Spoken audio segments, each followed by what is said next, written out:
asalaamaaleykum sant leen gërëm leen ci ànd beeg télévision Futurs Médias xibaaru digg bëccëg yi benn waxtu jot na bokk na li gën a fës ci xibaar yi ak faatub ñeenti liir yu tooy xepp ci hôpital Magatte Lô ba ca Linguère samedi bi la weesu ci ab lakk.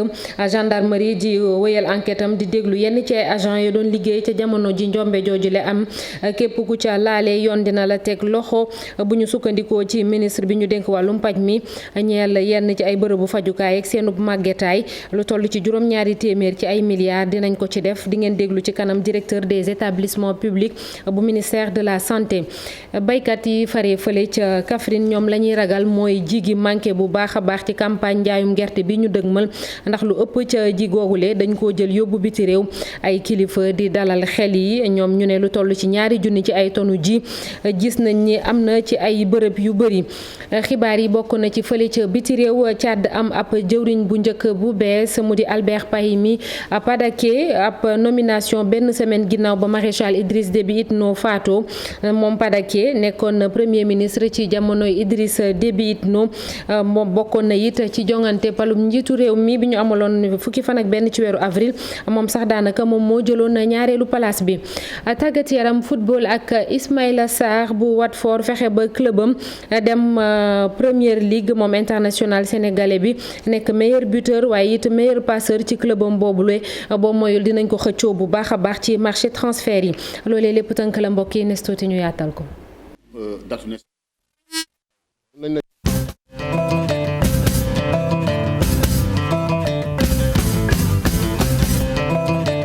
ginnaaw bañ leen ziyaare di leen nuyu xibaar yi dañ koy door rek lakk bu metti bi am samedi bi lee weesu ca hôpital Magatte Lô ba nekk fële ca Linguère ak ñeenti liir yu tooy xepp ñàkk ci seen bakken foofule. directeur des établissements publics de santé di waxaat li jëwriñ bi ñu dénk wàllum paj mi ci réew mi wax ne képp koo xam ne laalee nga ci yoon dina la topp teg la ay daan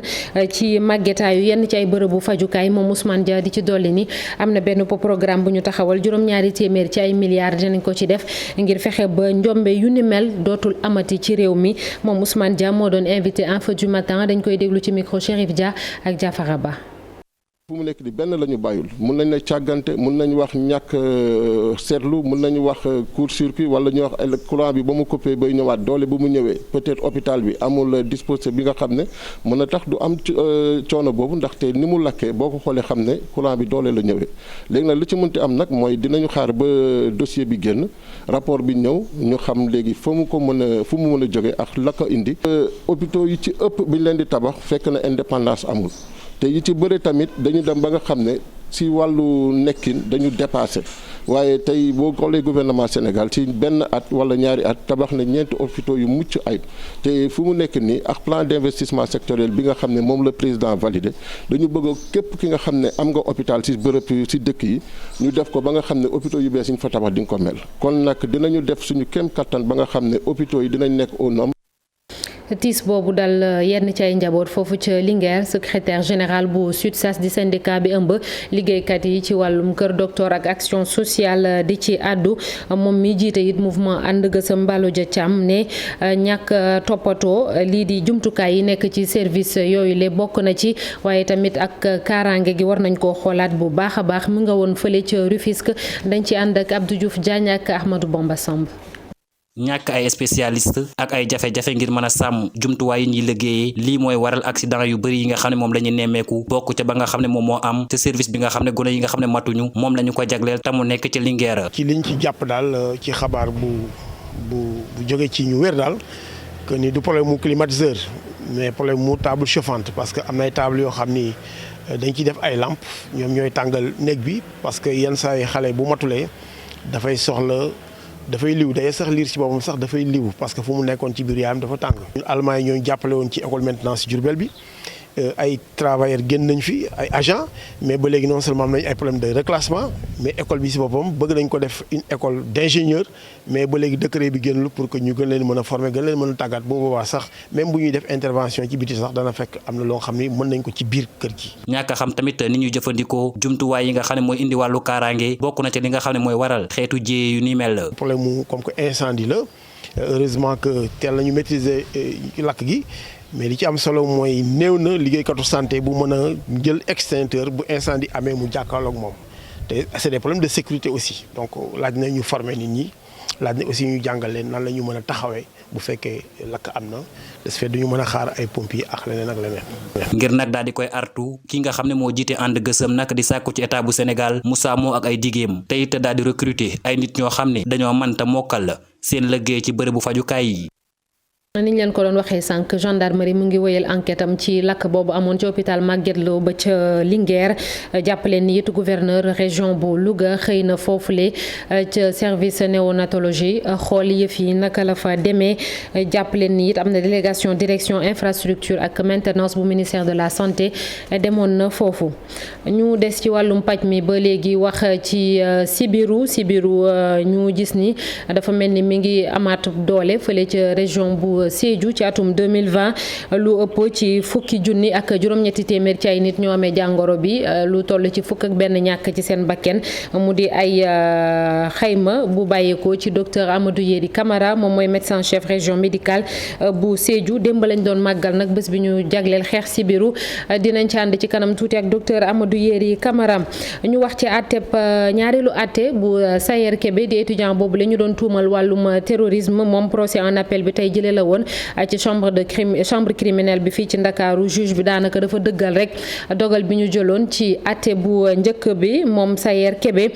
ginnaaw ñeenti at yuñ ko tëjoon te àtteeguñu ko moom dañ ko daanoon ñetti weeru kaso yum dul tëdd ngir menace terroriste waaye yeneen yi ñu ko doon toppee lu ci mel ni jël ay di kañ terrorisme wala sax def ay mbirum terrorisme loolu dañ ko teggi woon ñuy fàttali ni moom Sayer Kébé da doon xupp ambassade bu États-Unis ak bu Israël nekk fii ci Sénégal. Forum civil moom li muy sàkku ci DER di délégation à l'entrepreneuriat rapide mi ñu dénk koom gu takku ngir muy financer ay ndaw mu génne liste képp koo xamante ni jox nañ la koppar financer la ci liggéey bi ngay def moom Birahim Seck dafa jàpp rek ni leeraange moom nekk na lu am solo ci yorinu alalu réew mi Birahim Seck dañ koy déglu ci micro Mamadou Fall ak Mohamed Dieng. laajuñ leen ñu wax ñu date naissance ki jot laajuñ leen également ñu wax ñu bu leen neexee même voilà yenn données yi nga xam ne moo gën a maanaam sexe nit ki loolu laajuñ leen ko li ngeen laaj mooy turu nit ki fu mu dëkk ñaata la jot ci ban commune la nekk loolu déjà citoyens yi ñoom mën nañ def seen contrôle citoyen pour xam kan moo jot ñaata la jot fu mu dëkk su ko defee en tout cas forum civil xam na nekk na Sénégal fépp forum civil la mën a waxee mën nañ def ba nga xam ne képp koo xam ne jot na nekk ci commune ñun dañu xam ne ndax diw jot na wala jotul ak ñaata la jot. lu ñeel xëyum ndaw ñi nag ginnaaw ba ñu lancé programme d'urgence boobule njiitu réew mi def ko regroupement vulcanisateur maanaam ñi liggéey ci wàllum pëna ñoom bu siin ñu ngay yëglu la ñu bëgg mooy seenub pàcc wala bokk ñu taxawu leen bu baax a baax ndax Covid 19 bi daaw ba ren am na ay njeexital yu mu am ci seenub liggéey ñu gis ni ay ndaw ñu bëree bëri ñooy liggéey ci ñoom kon faaw it ñu jàppale leen Ibou Diouf ak Amadou Ba lañ ci àndal. ñoom ñi ñëpp di ay ouvrier yu yëngu ci wàllu vulcanisation defar panneau mooy li leen di may ñu suturlu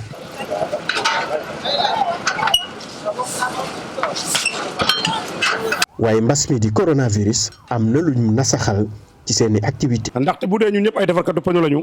ay jaaykatu panneau lañu te Covid bu ñu jógee ñëpp jàpp ne am na lu bëri li nga xam ne da koo gàllankooral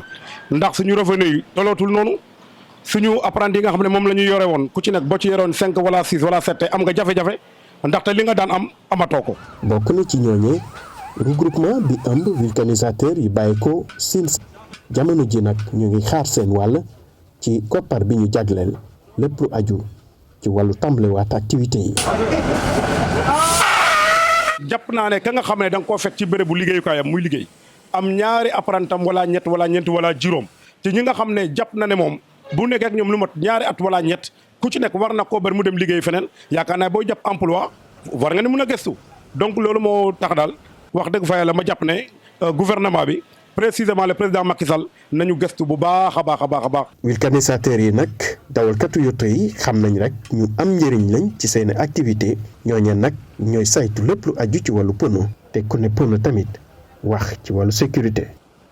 yeneen ndaw yu nekk fële ca diwaan bi ñu naan Baxol nekk ca bët gànnaaru réew mi ñoom nag ci exploitation du gaz bi la ñuy wax ñoom ñu gis ni dañoo war a gën a yokk wala dëgëral seen taxawaay ci matière scientifique yi niñ koy jàngee ci école loolu dina tax ba liggéey yi nar a bàyyeekoo ci lu mel ni ay pétrole ak gaz ñu mun cee gën a fës ba tax na ndaw yooyu lay jàpp ni Sénégal tey jëlee la gën a soxla ay scientifique ñu ciy gën a ñaax xale yi ci école ñuy jublu ci matière scientifique yi Ousseynou Diop Habib Seck ca diwaanu Ndar.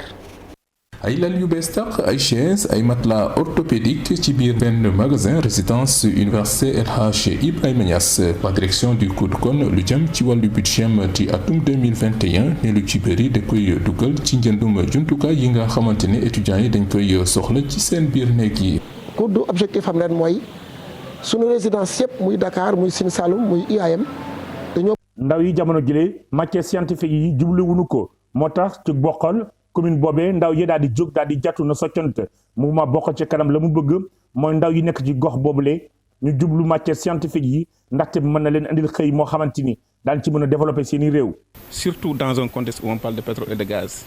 dafa soxla tey ay scientifique parce que ñun xëy na soxtu ba duggaat ci sujet boobu comme lu ñuy wax il faut faire la part des choses entre le local et le national donc y a lieu quand même ñu gën a xam lan moo leen di xaar et puis ñu jël seen responsabilité pour la contribution du développement. ndaje bu nu mel ndaw yi nekk ci l'école yi farlu lool ci wàllu matière scientifique yi neexal nañ leen ñoom nag jamono ji la ñu gis mooy force rek ndaw yi gën a farlu bu fekkee ne seen i gox-goxaat yi bëgg nañ ko soqali. parce que ñun duñu jàpp ni nit li nga xam ni développement lenn kase la mooy volet éducatif te bu nu amee jeunesse bu baax amul fu ñu mënul àgg te ñun jàpp naa ni li nga xam ni mooy culture mu ngi ci ñun amul lenn lu ñu war a gaar pour ñu atteindre. état bi jamono jii ma ngay génne ay koppar jëmale ko ci xëyum ndaw ñi ñoom nag ci seen i gis-gis ñu nekk itam ci gox-goxaat yi yàlla may leen doole war nañu gën a fital ndaw ñi waaye tamit investir ci communes yi ngir ñu mën a soqaliku. c'est une commune bi nga xamante ni c'est doté d'excellentes ressources j'allais dire ci wax naa ko tout à l'heure les 2 grands projets de centrales solaires installés en Afrique de l'Ouest les premières ont été installés à Bokhol. diwaanu Ndar ñu ngi xaarandi gaz bi ñu daal di koy exploiter ci at yi ñu jëm moo tax askan wi nekk ci Bokhol jàpp ni seeni ndaw yi nekk ci l'école yi matière scientifique yi dong moo leen ci mën a génnee. Hadj Ibrahima Niass anam ya ñuy dundee dafa mel ni gën naa ñoŋ ndax direction bu COUD centre œuvre universitaire bu Ndakaaru ñëw na jagleel leen ab matériel ca campus ba lu ca mel ni ay lal takku na ak ay matelas loolee étudiants yi yàgg nañ ko bëgg sax ba tax na kii di directeur COUD ñëwoon na fa jox leen ko Ibrahima Diame Fally Gueye. ay lal yu bees tax ay chaise ay matelas orthopédique ci biir benn magasin résidence université El Hadj Ibrahima Niass la direction du COUD kon lu jëm ci wàllu budget ci atum 2021 ne lu ci bëri da koy dugal ci njëndum jumtukaay yi nga xamante ne étudiants yi dañ koy soxla ci seen biir néeg yi. COUD objectif am ren mooy sunu résidence yëpp muy Dakar muy Sine Saloum muy IAM dañoo bëgg équiper leen ba nga xam ne étudiants yi seen nekkin dina yokk. je crois que tey université Cheikh Anta Diop ku fa ñëw di nga xool environnement extérieur bi ni mu rafetee waaye bi ñu def budget bi étudiants yi seen bopp ñooñu nañu ci biti de rafet na waaye ci biir moom ñaaw na moo tax ñu def objectif ren fexe ba chambre yi ni biti bi mel ci rafetaay chambre yi mel ko ci rafetaay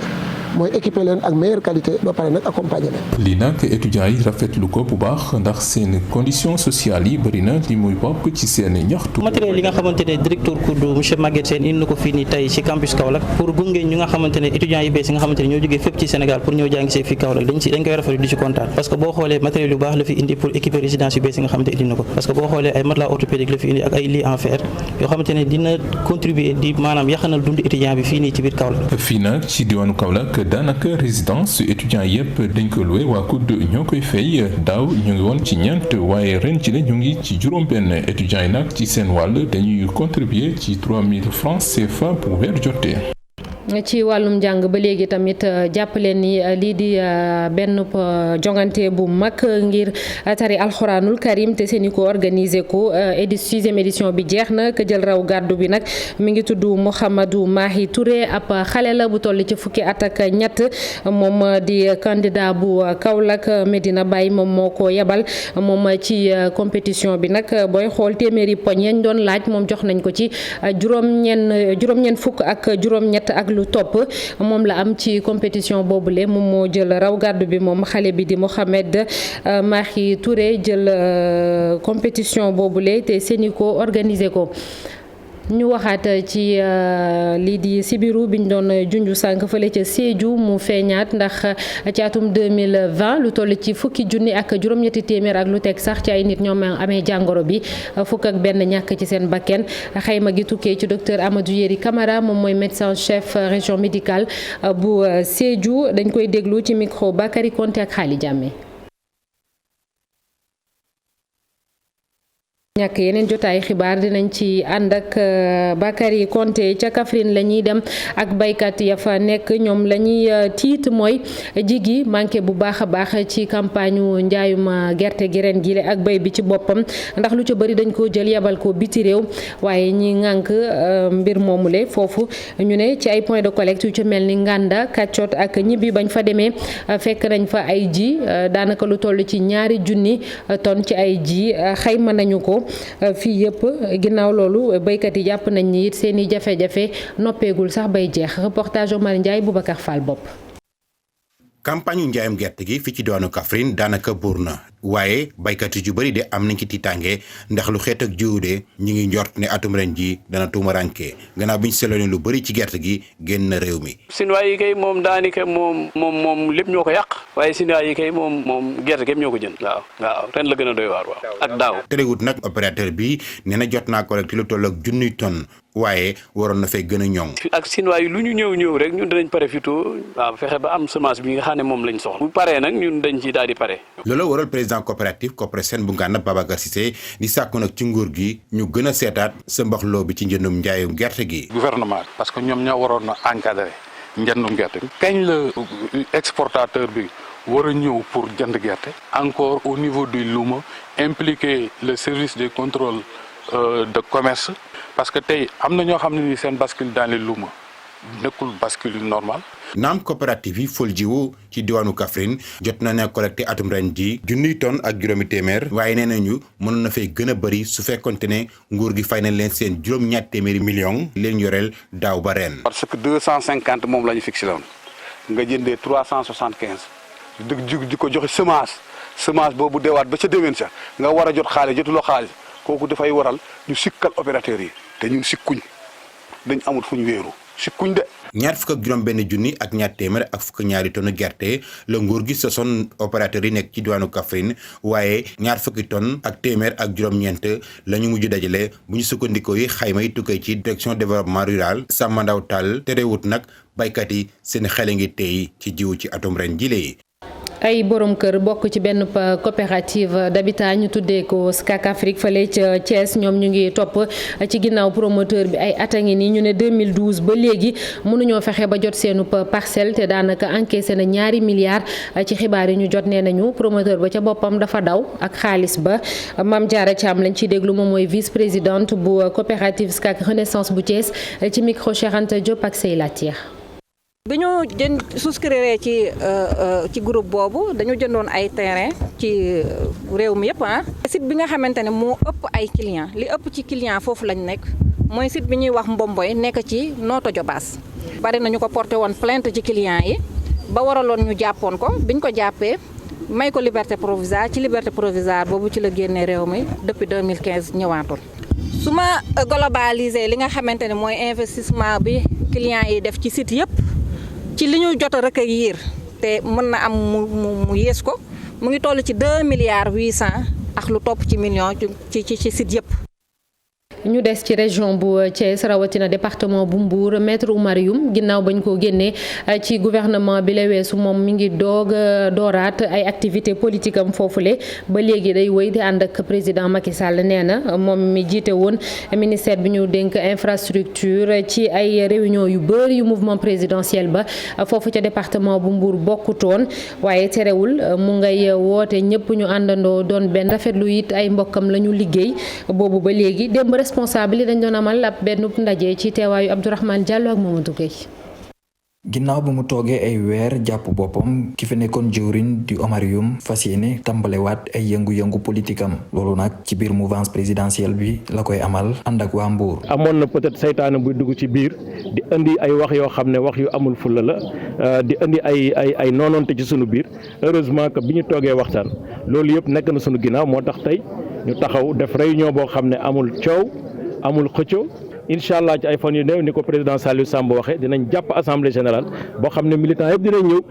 inspiré wu ci li xew fii tey xam ne tey fii amul xeex amul xuloo amul saaga amul xëccoo benn kàddu la ñu am mënoon nañ sax yem ci li nga xam ne président Saliou Samb wax na ko mu tënk lépp li nga xam ne mooy li ñu liggéeyee fii tey. ñooñu Macky Sall yi di taxaw seeni kilifa ñuy yokk di xam le ni Mbour am na ay opportunités yu bëri ngir xeex ci ñàkkum liggéey ndaw ñi. le futur port de Ndayane te incha allah ñun autorités yëpp ñu nekk fii yëpp ak responsable dañoo wax ne dañuy anticiper pour que xam ne emploi yooyu naka jógee foofu ñu mun ko capter tamit pour que suñu xale yi mun ci am xëy te loolu yëpp mënul nekk nag ci nekkul unitaire rek lañ ko mën a defee te et puis tamit am na lu ñu naan l'agropole bi nga xam ne ñetti maire yooyu ñu naan bu Sandiara bu Malicounda ak bu Nguéniène jox nañ suuf soosu son excellence le président Macky Sall pour que vision boobu mun ko def ko fii ci département de Mbour. majorité présidentielle bi nag di xam le ni pare nañu ngir élection gox-goxaan yi seen bébét mooy fukk ak juróom-benn collectivité locale yu nekk ci Mbour ñu teg ko loxo. baaru biti réew fële ca Tchad conseil militaire de transition bi ñu ne gouvernement bi am na ab njiit bu bees di Albert Pahimi Padaké ñu ngi ko tabb tey jile ginnaaw ab décret bu ñu liir ca rajo nationale ba ko yore kàddu conseil militaire de transition ba moo doon liir décret bu ni mel ab tabb benn semaine ginnaaw ba Idriss Déby Itno faatu ak ñu taxawal fa CMT boobu léegi ko jiite di Mahamat Idriss Déby di doomu Idriss Déby Itno Albert Pahimi Padaké moom nekkoon na sax premier ministre bu Idriss Déby atum 2016 jàpp 2018 moom moo jiite parti ba ñu naan Rassemblement national pour la démocratie au Tchad le réveil moo ne ci élection bi ñu fa amaloon fukki fan ak benn ci weeru avril moom moo jëloon ñaareelu place bi topp ci ginnaaw Idriss Déby Itno ci résultat provisoire yi ni ngeen koy gisee noonu ci image yi moom mooy premier ministre ba Albert Pahimi Padaké.